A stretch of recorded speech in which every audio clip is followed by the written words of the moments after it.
sa flood control. Kahit pa paano, pilitin natin sa mapayapa at maayos na pamamaraan. Huwag yung ganito, huwag yung panggigipit. Dahil sigurado ako, ano man panggigipit ang gawin, lalabas at lalabas ang katotohanan. Ito ang pinaka-latest na kaganapan dyan sa gaganaping Blue Ribbon Committee hearing ngayong araw. Interview ho itong si Atty. Levi Baligod dyan sa Net25. Panoorin ho natin itong mga kababayan. Ang alam ko po sa imbitasyon nila ay alas 10 ng umaga. Pero nabalitaan ko na maaantala lang kasi merong i-file si Senator Cayetano sa Supreme Court ngayon at hinihintay lamang sila. Nag-file? Hindi po tuloy ngayong araw na to. Opo, nandito na kami. Kompleto na ang 18 na Marines at saka may surprise pang mga kasamahan. Nadagdag. Yun. So bukod po sa mga Ayos. soldiers natin, meron pa bang mga ibang mga personality na inaasahang mag-testify rin po ngayong araw? Oo, kasama na namin sila. Mga dating sundalo rin, mga ex-Marine. Ayos. When naririnig ka ni Atty. Baka meron kang gustong itanong. Oh, attorney, ito po yung 14 na unang binanggit ninyo na ipipresenta ninyo. Apat lamang po ang akong natanggap pa na sakpina, no? Galing sa committee ni na Senator Pia at saka Senator Marcoleta. Kailangan kasi po ng sakpina nung 10 para makadalo sila. At saka nasa mga probinsya po sila. Nako. Sa mapadalhan ng sakpina ay medyo mahihirapan silang magpaalam para makadalo po sa pagtidinig. Kailangan i-secure na ho yung mga ano na yan, yung mga former Marines dahil sigurado hahanapin ho yan. Malamang sa malamang meron na rin ng listahan ng administrasyon kung sino-sino nga ba ang mga naging security nitong si dating Congressman Zaldico. Na ito. Opo, attorney, kasi dun sa nakaraang pagdinig ay parang meron ding pinasusumite ang komite na individual affidavit po nitong naunang 18 na meron na po ba at naisumite na yung mga individual affidavit na yon? Mula po nung hiningi ng committee ni Senator Pia at Senator Marcoleta yung individual affidavits, ay inumpisahan na po namin gawin ito. Katunayan nga po ay kaninang umaga lang kami nakapag-print ng initial kasi sa dami po nila at mag-isa lamang po ako ay hirap na hirap po akong mag-computer, no? Tanong at saka sagutan kasi yan, tanungan, sagutan. Pero nakabuo po kami ng partial na affidavit nila at substantial naman po yung nilalaman nito. At hihingi pa ako ng palugit para makompleto na po namin itong individual affidavit nila. Attorney, concern lang din po yung mga kababayan natin as to Ano yan yung sinasabi nitong si Laping Lacson na ay nitong si pangalan nito si Erwin Tulfo na kung saan iimbitahan daw ho itong Marines na to sa kanilang gagawing pagdinig sa Blue Ribbon Committee. Wag mo kayo masyado magpabola sa mga takot na lang nitong mga to na imbitahan itong mga Marines na to. Kasi dito itong mga to at hindi nila pwedeng buli-bulihin sa hearing ng nagaganapin nila pagka lihitin muna sila na silang majority diyan sa Senado. Kasi sa ayon sa gusto natin, parang ang dating ho doon ho talaga ata ang baksak nito. Itong si ang dating mga nababasa natin sa social media, meron ho talagang lilipat mula sa Cayetano Black papunta dito kay kay Win Gatchalian. At kung ano man ang ihahain itong si Senator Alan Peter Cayetano diyan sa Korte Suprema, baka ma-resolve na ang problema, hindi pa binubuksan yan. Bagal Bagal. the security of Kahit na urgent na yung usapin, hindi pa rin ho tatalakayin ng ating Korte Suprema. Sa bagay, sa dami ng problema natin, kahit paano naiintindihan naman ho natin sila. these ex-soldiers. Kumusta naman po at sino po ang nagpo-provide ng seguridad sa kanila? Ay kami naman po ang nagsasama-sama. We protect each other as brothers, no? At tuloy-tuloy din ang mga pagsasaywar ng ibang mga ayaw lumantat na mga testimonya, no? Ayaw mailabas na testimonya ng mga ito ay patuloy ang kanilang paninira, pananakot. At meron din po akong i-report mamaya sa komite na isang nakakabahalang pangyayari po, no? Hintayin nyo na lang po siguro yung i-report ko sa komite na yan. One last point na lang po, Attorney Baligod. Can we expect more explosive testimonies po ngayong araw na ito kumpara dun sa mga Matindi daw ho yung ginagawang pananakot. Ano ho yan? Tayo'y naniniwala dyan sa kakapal na mukha nitong mga senador na to na nasa paksyon ng Malacanang. Talagang mananakot yung mga nauna? Opo, yung joint affidavit po kasi nila ay halos mga general statements ito. Pero ngayon ay nagbigay po kami ng detalye. Ang problema lang ay yung mga videos and pictures, hindi ko pa po na-incorporate sa kanilang mga affidavit. Kasi ang plano ko po sana ay bawat isang pangalan na binanggit nila ay merong isisingit doon na mga litrato, no? Na dagdag patunay na pumunta talaga sa mga iba't ibang bahay na yan. Pero hindi ko pa po tapos, sa totoo lang. Ilang gabi na rin po kami na napupuyat para matapos itong affidavit nila. Pero hirap po talaga, kulang ako sa oras po. Baka kailangan nyo na ng katuwang dyan, Attorney Baligod. Oo nga po, maraming mga nagboluntaryo. Actually, nung namasyal ako sa Cebu ay merong mga voluntaryong abogado galing sa Young Lawyers Organization of Cebu. Mga 600 po sila na miyembro. Pero ang sabi nga nila, kahit 200 sa kanilang miyembro ay pupunta sa Manila para tumulong. Palagay ko po ay totohanin nila yon na pupunta rito sa Manila bibiyahe. Dahil meron din po silang gustong i-file yata sa Supreme Court na mga petisyon nila, no? So, hintayin po namin para matapos na rin po yung kabuuan na individual affidavit ng bawat bawat isa sa kanila. Sige, hindi na po namin kayo Ay, masyadong matapos na. aabalahin, Attorney Baligod, at antabayanan po namin ang pagpapatuloy ng pagdinig ngayong araw na ito. Eden? Oo, maraming salamat po sa oras ninyo. Well, yan lang muna, Atty. Kung umalis. Meron po bang information na natanggap na Si Ma'am Eden may Santos planong to. arestuhin dito sa venue yung ating mga ex-Marines? Narinig ko yan, no? Na sinabi ni Matibag. Narinig ko yan, no, na sinabi ni Matibag. Pero alam mo si Matibag parang hindi na abogado kung magsalita, no? Parang goons na siya eh. Parang siya na yung nananakot sa mga tao. Sige nga, arestuhin niya kami. Patotohanan niya yung sinasabi niyang pananakot na aarestuhin niya ang lahat ng dadalo ngayon. So I welcome him, arestuhin niya kami. Para tingnan po natin kung saan ilalagay ang bawat isa sa amin.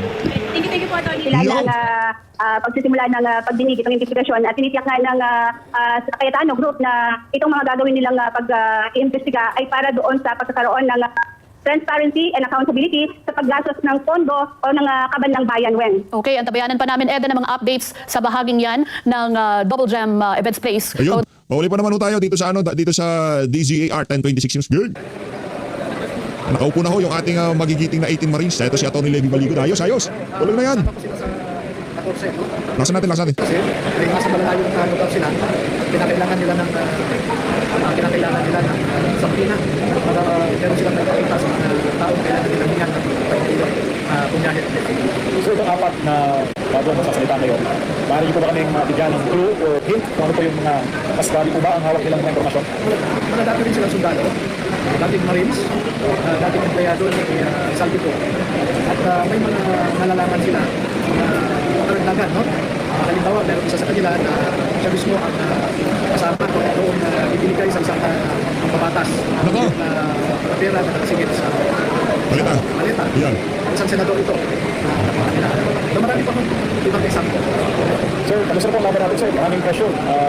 Nabasa ko yung taong bayan, no? At update ko ang taong bayan sa mga kinahaharap po ng mga challenges ng Roy Routine. Siyempre lang dapat ang tingnan ng ating mga kababayan. No? Sino po ba ang humahanda para lumabas at makalalaman ng mga saksi ng pinakamalaking nakawan sa kaban ng bayan. No? So, salamat sa pamumuno ni Senator Pia Cayetano sa Global Committee na gusto niyang ipagpatuloy ang pagdinig nila para lumabas at malaman ng taong bayan kung sino talaga ang nanaknakaw. Pero meron naman ibang grupo dyan na pinagtatakpan nila, pinapahirapan kami. Halimbawa na lang si Member Matibag ng NBI na kung tutusin po natin, ang NBI ay binuo po yan para mag-imbestiga ng mga krimen. Ngunit ngayon, ang mga nagbuong yan ng mga krimen, ang iniimbestigahan ng Matibag. So, isa po siya sa nagtakakit para hindi lumabas ang katotohanan. Sir, last si Mayor Benji Magalong, former PNP Chief, Mayor, nawagan po na protektahan daw yung mga kasabi ng totoo at yung mga nagbubuhat po ng isyong korupsyon. Oo, maraming salamat sa panawagan ni Mayor Magalong ngayon. Pero ang mas importanteng sinabi niya ay 90% daw ng mga congressmen o congresswomen ay corrupt. No? Nabanggit na yun, hindi niya nabanggit yung mga Senate naman. So yun po, totoo po yun. Gusto namin matunayan ang pinanggit ni Mayor Magalong na 90% ng mga congressmen o congresswomen ay corrupt. Sir, last, isabi niyo sa taong bayan. Mga kababayan, wala kami itong matulog dito, kundi ilabas ang katotohanan para magkaroon na ng pagsawata ang pagnanakaw sa kaban ng bayan. Kasi bawat bilyon na ninanakaw po ay nawawala po yan na pera na para sana sa ating mga hospital, para sa ating mga paaralan, para sa ating mga ekonomiya. Pero napupunta lamang sa bulsa ng ibang mga matataas at influensya mga politiko. Magtulungan po tayo para matigil na tayo. Salamat.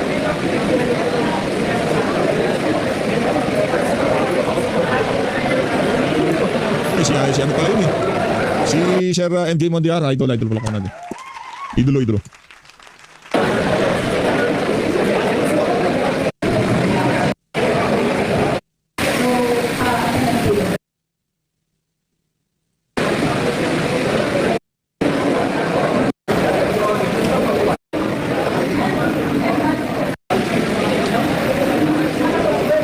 Habang iniintay ho natin yung mga kaganapan dyan sa Double Gem na yan, pataho muna tayo dito kay Atty. Harold Respicio. No? Maraming salamat, Atty. Levy Baligod, sa pakikipaglaban para sa sambayanan. Ito si Atty. Harold Respicio. Yun. Sounds. Everybody must be show! Yo. Tayo ngayon sa Double Gem kung saan mangyayari.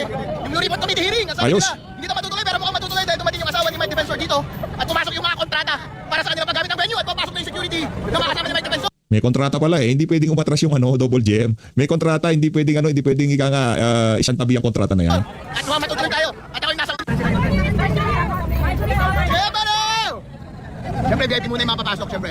Pero nakauna ako sa pila. Yeah! Papasok na yung mga ibang tao dito sa Blue Ribbon Committee hearing. Dito sa Double J. Ay! Papasok na mga pare! Alright! Yee-hoo! Ang kulit nitong si Attorney Respi, pambihira. Papasok na. Yung mga unang tao, papasok na. Yung mga unang tao. Pero, huwag kayong mag-alala. Makakapasok din kayo. Yung mga kumakalat sa internet, hindi na matutuloy. Yung Blue Ribbon Committee hearing dito sa Double Jam sa EDSA ay hindi totoo. Alright, marami nang papasok. Papasok na yung mga kasama ng grupo ni Mike Defensor. Mamaya, darating na sila, Mike. Darating na Senator Cayetano, Senator Marcoleta. Huwag kayong papatakot. Kay Erwin Tulfo, huwag kayong papatakot kay Matibag. Yan. Andito na ako sa loob. Pag nandito na. Aba, ayos nakapasok tong siya. Ito lang natin. Iba talaga pagka sikat na vlogger, sikat na abogado pala, mabilis pa siya alas 4. Ako sa loob. Hindi ako lalabas. Hindi ako lalabas. Alright? Gusto na ba? Gusto na ba pumasok? Okay, malala. Hindi! Pero wala sa akin ang susi. Wala rin sa akin yung bayad para sa venue na ito. Hintayin natin si Mike. Alright, pagkapirma daw ng kontrata, pwede na silang pumasok. Alright! Yeah! Hindi pirma na yung kontrata, pero malamalita rin yung kontrata. Everybody rest be show! Andito tayo ngayon sa Double Jam kung saan mangyayari. Yung Blue Ribbon Committee hearing, ang sabi nila. Hindi na... Next.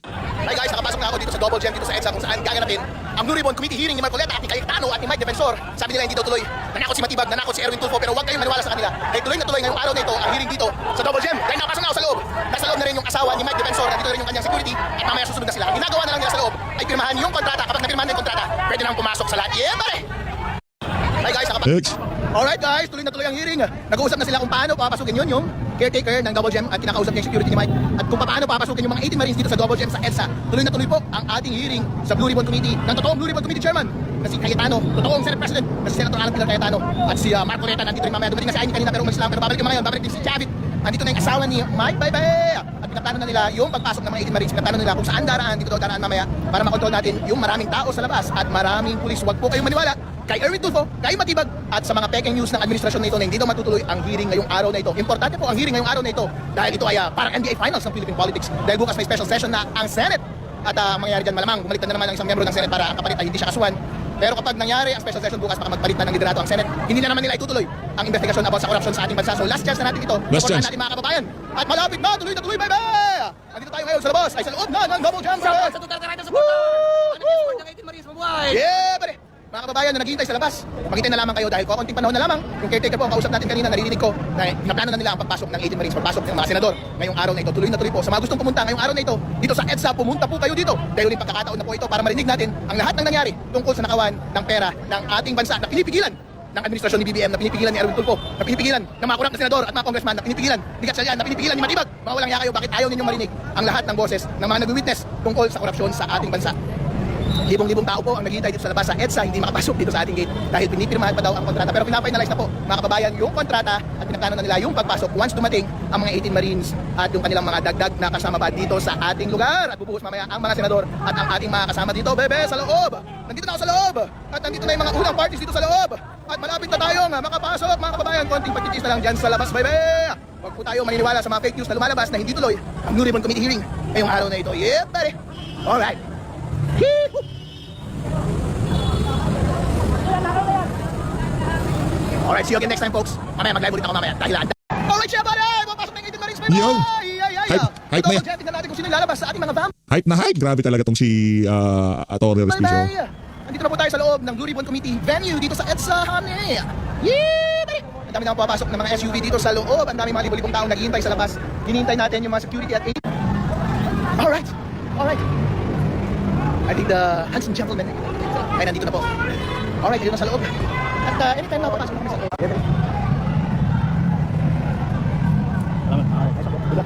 Yee-hoo! Alright. Mga 18 Marines at meron pang daragdag na 40 Marines yung first batch. Alright, siya, buddy! Papasok na yung 18 Marines, bye-bye! Yo, grabe hype na hype tong si Attorney Harold Respi. Abang lang ho tayo sa mga susunod na kaganapan dito sa dito sa gaganaping hearing na to diyan sa Double Jam, Blue Ribbon Committee hearing. Ambush interview naman itong si Amy Marcos ang ating pag-uusapan dito sa bahagi ng video natin na to, girl. Ang testigo, hinggil sa flood control. Kahit pa paano pinitin natin sa mapayapa at maayos na pamamaraan. Huwag yung ganito, huwag yung panggigipit. Dahil sigurado ako, ano man panggigipit ang gawin, lalabas at lalabas ang katotohanan. Yan ang nga ba sinasabi natin dito sa PH Update. Sa dami hong pera, sa dami hong perang ninakaw nitong mga walang yang politiko na to, yan sa paksyon nitong si Marcos Jr. Di ho tayo magtataka kung bakit napakatindi ho nila, napakalakas ho nilang manggipit. Kasi nga naman, marami ho silang ninakaw sa kaban ng sambayan ng Pilipino. Senator,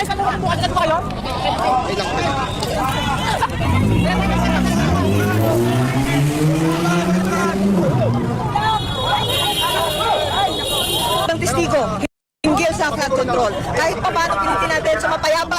Lipat tayo dito kay Sir Bushi Duque. Ito, panoorin mo natin. So, yung istorya po ay ganito. So, ayan na yung venue. Ang pinuntahan na yung venue, umatras yung mayari.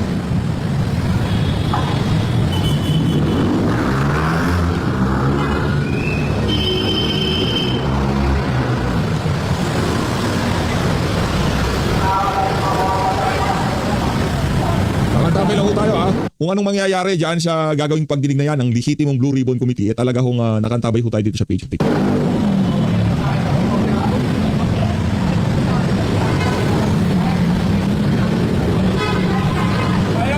Ayaw bayot! Yung nangyari dito, yung venue kung saan gaganapin yung hearing ng Blue Ribbon ay kinansila ng may-ari. Yung... Ay! Naglalay din ako. Ngayon, walang magamit na venue ngayon. Yung mga senador talagang iipitin ng administrasyon Marcos lahat. Gagawin nila lahat, huwag lang lumabas ang katotohanan sa pangit na flood control project na yan kung saan kumita ng trilyon halaga na salapi ang mga politiko ng Pilipinas. Yan po yung nangyari. Ito po ngayon. Ayan. Ayan po. Pangit po yung nangyari. Pangit. Talagang sinusukol yung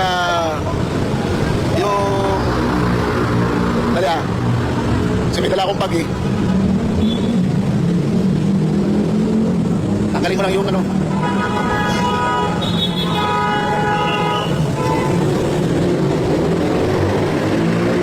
Kumain ito lang. Kumain ito lang po.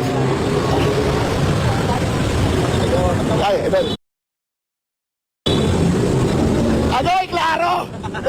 Klaro! Klaro! Klaro! Oh.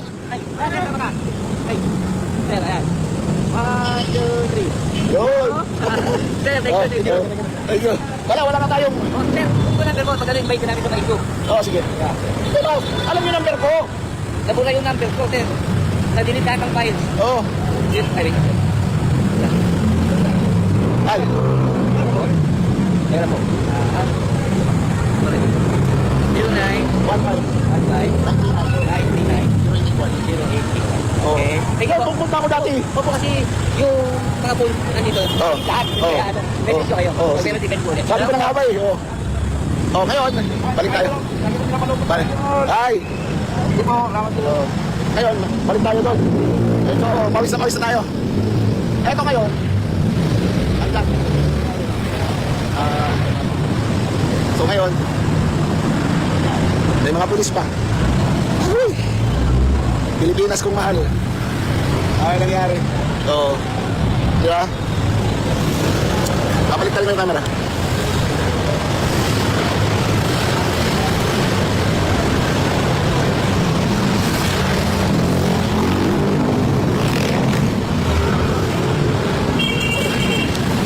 So yung storya dito, yung venue kung saan gagawin ang hearing ng Blue Ribbon Committee, napag-alaman na umayaw yung may-ari. Sabi ng caretaker, nakansila daw ang reservation. Kaya, ayan, walang venue. Ayaw talaga ng Administrasyon Marcos na ilabas ang katotohanan. Ayaw nila na makita ng taong bayan yung mga ebidensya patungkol sa manuwalang flood control projects. Alam nyo, kung ako lang, ang tatanungin nyo, nakahanda rin kami. Kasi naimbita din kami. Nakahanda kami maglahat ng aming ebidensya ng mga flood control projects na non-existent. Wala. Tama, ito nga pa lang itong si Sir Duque. Naglilibot-libot dyan sa Ilocos Norte at ipinapakita niya na yung mga sinasabing mga proyekto ng DPWH, kung hindi ghost project, substandard naman. Tama. Doble-doble ang Dapat talaga pondo maging at substandard. marami pang iba. Kaya lang, ang nangyayari, wala tayong venue kung saan pwedeng magsalita. Kaya, ayan, Marcos pa rin. Hindi man na buhay ito talaga. Mapapamura ka na lang. Oo. Mapapamura ka na lang talaga. Hindi mo aasahan na ganito ang mangyayari. Di ba? Pagkakataon na sana na makita ng mga Pilipino, yung mga ebidensya na dala ng mga inimbitahan. Kasama kami doon. Sana imbitahan. nakahanda na kami sa aming mga sasabihin at presentation. Papatunayan namin na may mga flood control project na pinunduhan ng paulit-ulit. Patutunayan namin na may mga flood control project na talagang wala. Ito na. Ay nangyari. So, ay, naging press conference na lang. Okay lang si Sir. Okay lang. Ato si Manong.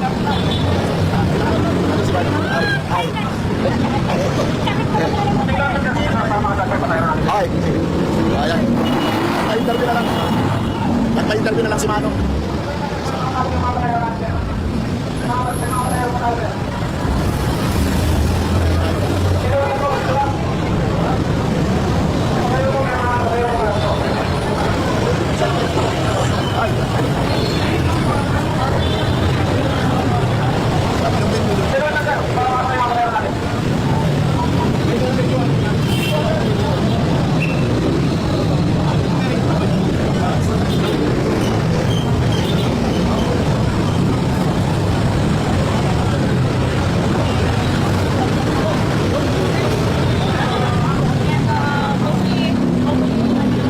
Ay. Gusto mo? Ha? Maraming tao rito ng mga... Daming mga tao, grabe. Sayang ang bayot! Dito tayo, sir. Ay. Dito natatawa na ako sa mga ano.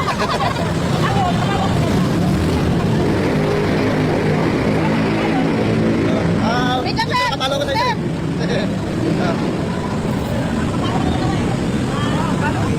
Pero ay, yan nung nasa taas na yan hong kaganapan sa Double Gem, ha? Yan hong kaganapan sa Double Gem. Sir, ulit, sir.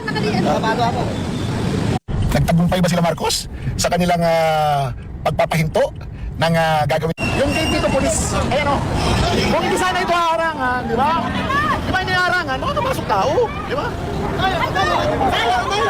Dito na ako sa loob ng Hindi, makapasok na, Alam nyo, makapasok na. ang hirap pumasok dito dahil yung mga polis, dito mismo sa yung papasok ka sa gate, no? Ano yung sitwasyon dito? Ngayon, ang tanong ko lang, kung si Marcos ay mataas ang cash rating at kung sinasabing legal at ang sinusunod talaga yung mga senador na nagsasabing sila yung totoong may hawak ngayon ng Senado, bakit ganito yung treatment sa amin? Di ba? Bakit para kami mga kriminal? Hindi naman kami mga kriminal. Ano ba ang pinatatakot ninyo? Ano ba yung problema ninyo? Yan. Ano ba talaga ang tinatago ninyo? Mamaya, malalaman natin yan kung magsimula na yung hearing. Sayang bayot! Yung gate dito, polis, ayan o. Kung hindi sana ito harangan, di ba? Di ba hindi harangan? Makakapasok tao, di ba?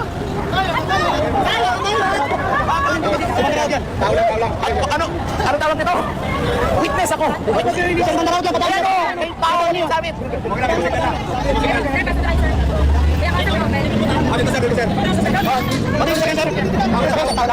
Wala na yung sakyan eh. Sayang ang bayot, sir. Sayang ang bayot! Oo. Grabe yung polis. Grabe talaga. Oo. Talagang inihigpitan. Mga polis, bakit sila yung nagiging doon? Parang gate. Hinaharangan yung papasok dito. Yun ang buhay ito. Diba?